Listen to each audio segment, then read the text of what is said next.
보안 검색 완료. 여권 수속 확인. 커피 한 잔, 면세점에서 잡지 하나. 그리고 잠시 줄을 선 후에 마침내 비행기에 탑승합니다. 이제 안전벨트를 매고 이륙을 하고 한 40분쯤 지나면 제게 세상에서 가장 반가운 말이 들립니다. 치킨으로 드릴까요? 생선으로 드릴까요? 하지만 실상은 먹을 것인가 말 것인가의 문제인 것 같습니다. 저는 기내식을 아주 좋아한다는 걸 인정해요. 하지만 제 가장 친한 친구는 그렇지 않아요. 저희가 얼마나 항공사 음식의 질과 맛에 대해 목이 쉴 정도로 토론을 벌였는지 상상도 못하실 거예요. 솔직히 어느 날 이 문제가 신경이 쓰이기 시작했고 기내식에 대해 할 수 있는 모든 것을 알아보기로 결심했어요. 항공사들은 최대 1년 전에 식사를 모두 계획한다고 합니다. 그리고 제가 계획이라고 말할 때는 혹시나 나중에 여러분이 샐러드에서 발견할 모든 방울토마토를 셀 정도의 계획을 뜻해요. 여러분은 아마 아메리칸 항공이 기내식 샐러드에 들어있는 작은 올리브 하나를 빼기로 함으로써 4천만 원을 절약할 수 있었다는 그 유명한 이야기를 들어본 적이 있을 거예요. 그래요. 올바른 계획이 중요하죠.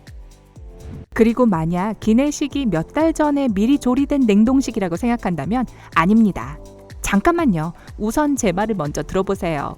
당연히 음식도 비행기 안에서 모든 준비가 되는 것은 아닙니다. 기내에는 그럴 만한 공간이 없으니까요.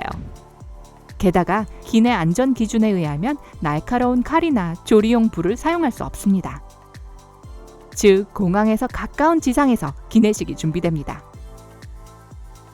LSG, 스카이셰프와 같은 대형 항공사의 음식 제공 회사들은 1시간 안에 무려 15,000개의 빵과 하루에 3만 개 이상의 샌드위치를 생산할 수 있습니다. 그리고 이들은 하루 24시간, 1년 365일 일한다는 것도 기억하세요.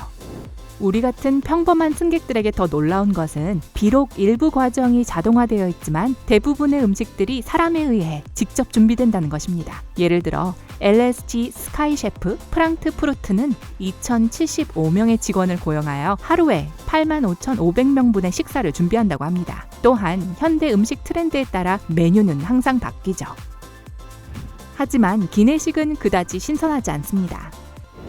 일반적으로 기내식은 먹기 10시간 전에 준비됩니다.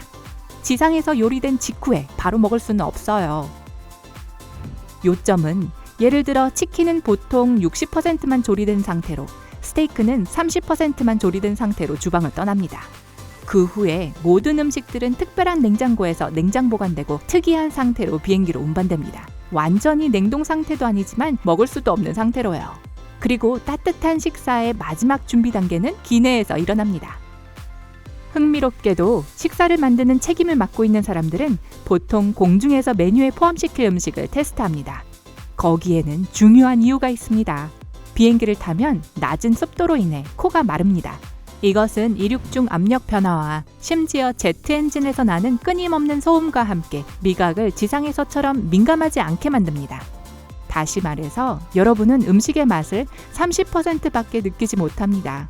그렇기 때문에 요리사들은 모든 요리에 여분의 양념, 여분의 소금, 여분의 설탕과 같은 재료를 더 많이 넣어야 합니다. 지난번 비행기를 탔을 때 먹었던 치킨 윙 기억나세요? 만약 공항에서 먹었더라면 입에 불이 났을 거예요. 하지만 기내식으로 다시 돌아가 보죠. 만약 기내식이 바로 탑승할 수 없다면 음식은 전용 게이트 라운지에서 기다립니다. 승객 라운지와는 다르게 매우 춥고 거대한 냉장고와 비슷합니다.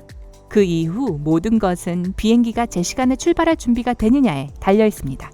만약 미리 지연 발표가 있었다면 기내식은 냉장고 라운지에서 기다립니다. 하지만 이미 기내에 배달된 경우라면요? 대부분의 경우 지연이 너무 길어지면 항공사들은 기내식을 폐기하고 음식 공급 업체에 대체 선적을 요청합니다. 이런, 정말 아깝네요. 하지만 비행 중 식중독에 걸리는 것보다 더 낫겠죠?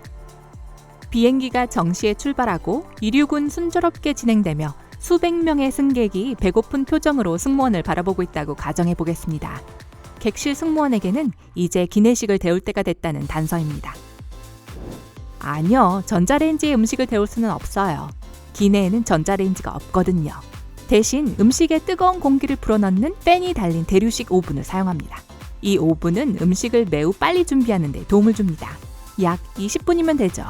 기내식이 오븐에서 데워지고 있는 동안 음식 냄새가 풍기기 시작하면 이제 음료수를 마실 때입니다. 저는 평소에 절대 토마토 주스를 마시지 않습니다. 제 취향은 아닌 것 같아요. 하지만 비행기 안에서는요? 세상에, 한 잔 더 주세요. 그리고 갑자기 저처럼 토마토 주스를 사랑하게 된 사람들 보세요. 실망스럽게도 여기에는 비밀이 없습니다. 기억하시겠지만 건조한 비행기 안에서 코가 막히게 되고 그 결과 짜고 신 음식을 갈망하게 됩니다. 결국 기내식을 받고 먹게 됩니다. 다 먹고 나서 쟁반 위에 아직도 쿠키가 남아있어요. 하지만 너무 배가 불러서 그냥 남기기로 합니다. 포장을 뜯지도 않았으니까 항공사가 분명히 다른 비행기에서 사용할 수 있을 거예요. 안타깝게도 승객이 쟁반에 가지고 있던 것을 재사용하는 것은 법에 위배됩니다. 질병 확산으로 이어질 수도 있기 때문에 항공사들은 위험을 감수하고 싶어 하지 않죠. 그렇기 때문에 여러분의 쿠키는 특별한 지하실로 빨려 들어가 불태워질 것입니다. 이런 불필요한 낭비를 피하려면 옆 사람에게 주거나 가방에 넣어두었다가 나중에 드세요. 반면에 제가 비행 중에 사용한 모든 식기들이 재사용된다는 사실에 매우 놀랐어요. 심지어 플라스틱 식기들까지요. 항공사에 음식을 공급하는 업체에는 또한 접시, 컵, 수저 등을 씻고 소독하는 거대한 설거지 공간이 마련되어 있습니다. 흥미롭게도 모든 비행기는 3가지 식기 세트가 있습니다. 하나는 기내에서 사용되며 두 번째는 식기 세척기에서 세척되고 있고 세 번째 세트는 분실 또는 파손 시 대체를 위한 것입니다. 마지막으로 한 가지 경고하고 싶은 것이 있는데요. 항공사들은 뜨거운 음료를 만드는 데 사용하는 물은 마시기에 안전하고 필요한 모든 규정을 충족한다고 명시하고 있습니다. 하지만 사실 기내 물탱크는 종종 모든 종류의 박테리아들의 온상이 됩니다. 예를 들어 2004년에 환경보호국이 약 300대의 항공기에서 채취한 물을 실험했을 때 모든 표본의 15%에서 대장균이 발견되었습니다. 그리고 대장균은 종종 대변에서 발견되기 때문에 물이 얼마나 위생적인지를 결정하는 데 주로 사용됩니다. 더 엄격하고 새로운 규칙과 규정이 도입된 후 오늘날 상황은 크게 개선되었다는 것을 두말할 나위가 없습니다.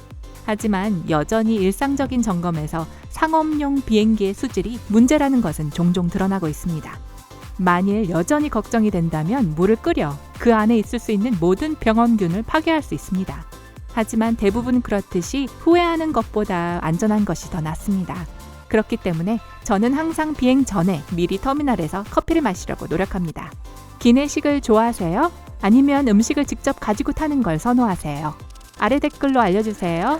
오늘 새로운 것을 배웠다면 이 영상에 좋아요를 누르고 친구와 공유하세요. 삶의 밝은 면에 머무르세요.